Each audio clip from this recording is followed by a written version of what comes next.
think the one thing we can say about housing need, no matter which part of the United Kingdom you come from, it's a persistent problem, and we've all got to work together and work in a more considered way to deal with the issue of housing need. Now, Wales and West's major contribution, of course, is through the fact that it already owns and manages more than 12,000 houses. It's one of the largest housing associations in Wales, but it's also got a very extensive new build development programme.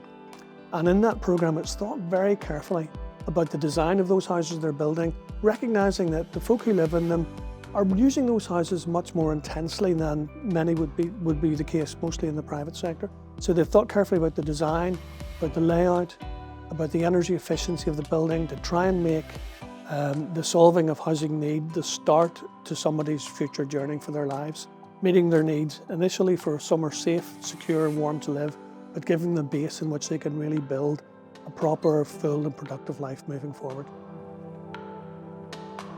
These days, any housing association you go to will have a mission that you can believe in and a set of values that really resonate with you.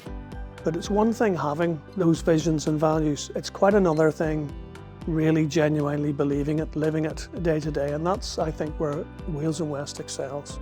I feel really proud and privileged to work for an organisation that lives those values. It believes in what it's doing, it's trustworthy, it's honest, it's fair, it's open.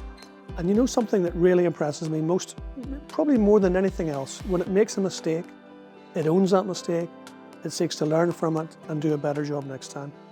I don't think you can ask for better than that.